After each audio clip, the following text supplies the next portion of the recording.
Сәлеметсіздерме? Мен Алматы қаласы Медеу ауданы номер 53 мектеп гимназиясының 10 А сынып оқушысы, өзін-өзі басқару ұйымының мүшесі, мектеп президенті Ерегелді Кәусар. Бүгінгі менің бағытым, менің ашық университетім әлеуметтік жобасы, тақырыбым өзін-өзі басқару ұйымы және ата-ана ынтымақтастығы. Ең алдымен жобаға өтпестен бұрын жалпы бұл жобаның құрылу идеясы жайлы айтып өтсем, аға тәлімгер Абайыр Алтынбек Берікұлы бастауымен биылғы оқу жылының басында балалар өмірінде айрықша орын алатын оқу процесі жайлы талқылаған болатынбыз.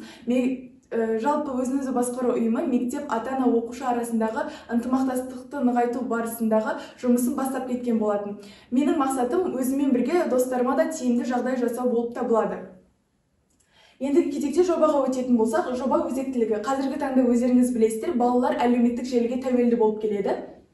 Сонымен қатар ата-ана уақыттың тапшылығы, кітап оқыма және қызықтырмау, яғни бұл тұлға дамуын шектейтін факторлар болып есептеледі. Мақсаты мен міндеті өзін-өзі басқару ұйымы мен ата-ананың байланысын арттыра отырып, оқушыларға тәрбие мен оқыту жұмысының маңыздылығын түсіндіру. 21 ғасыр балалар оқуларындағы негізгі ерекшеліктерді, кітапқа қызығушылығын арттырудың жолдарын ұсыну. Практикалық маңыздылығы мектептегі өзін-өзі басқару ұйымының әлеуметтік жобасын әзірлеу мен іске асырудағы шығармашылық тәжірибесін тарату. Жалпы біз аға тәлімгермен бірге мектеп пен отбасы ынтымақтастығы жайында түйіндемелер жасаған болатынбыз. Олар отбасы мен мектептің бірін-бірі толықтыруы, білім және мәдениет фракциясын ата-аналарды қосу, ақпараттық білім беру ортасын дамыту және де оқушыларды ата-ана тарапынан әлеуметтік қолдау. Жалпы мына суреттерде көріп отырғандарыңыздай, әлеуметтік жоба аясында ата-аналармен бірге ерікті түрде серіктестік құру жайлы жиналыс өткізілген болатын. Ол жерде көтерілген мәселелер сөздік қордың азаюы, шешендік өнер мен қызығушылықтың деңгейінің төмендеуі. Осы мәселелерді шешу барысында біз осындай 3 түйіндеме жасаған болатынбыз. Олар өз бетінше таңдалған және оқылған кітаптар санын 1-ден 5-ке дейін ұлғайту, яғни әр үйірме бойынша болатын болады. Екінші, көркем әдебиет оқу байқауы бойынша жүлдегерлер санын 1-ден 3-ке дейін көбейту. Параллель сыныптар бойынша. Үшінші, сыныптастарының алдында тартымды имиджге қол жеткізу. Жалпы жоба аясында 5-ші және 8-ші сынып оқушыларының оқу сауаттылығы 2024 жылдың соңына дейін 7%-ға дейін көтеру болып табылады. Осы мақсатқа жету жолында осындай 6 қадам құрастырған болатынмын.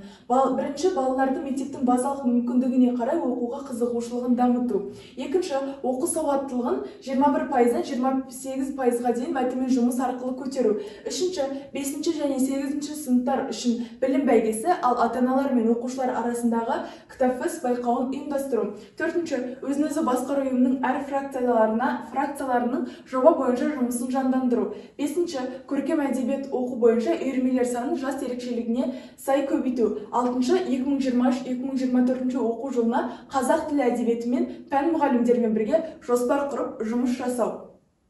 Жоба бойынша қадамдар: балалар әдебиетінің үздік туындыларынан меңгерту, кітапхана қорын кеңейту, мектеп және ата-аналардың қолдауымен болатын болады. Оқуға қызығушылығын арттыру, яғни баламен бірге жұмыс жасай отырып, оған сауалнама қою арқылы қандай кітапқа, қандай жанрға қызығатыны жайлы білу. Кітап көрмелері мен ашық алаңда кітаптарды талдау. Балалардың сүйікті шығармалары фанфик және манго жанры арқылы 53-ші мектеп гимназиясының авторлық құқығымен комикс кітаптар түрінде жариялану.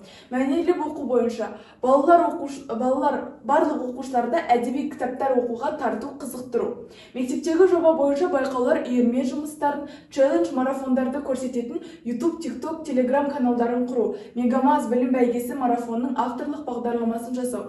Қазіргі таңда біз Түрксіб ауданына қарасты 46-ші мектеп гимназиясымен бірге серіктестік құрып отырмыз. WhatsApp желісінде ең алғаш осы білім бәйгесі құралған уақытта 12 оқушыны қамтыған болатын. Қазіргі таңда 112 оқушы қамтылып отыр.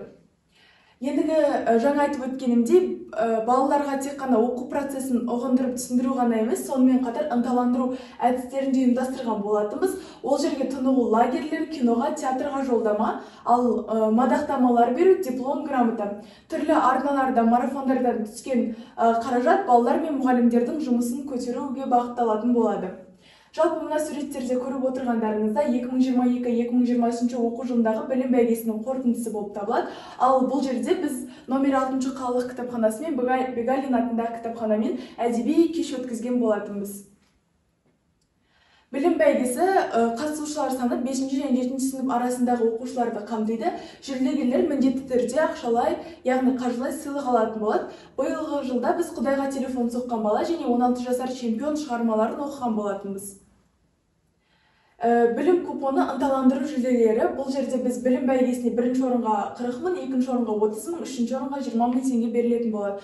Яғни балалар әр ай сайын оқылған кітаптардың балл ұпайлары жиналып, жыл соңында қорытынды жасап, осы ынталандыру жүлделері берілетін болады. Назар салып тыңдағандарыңызға рахмет.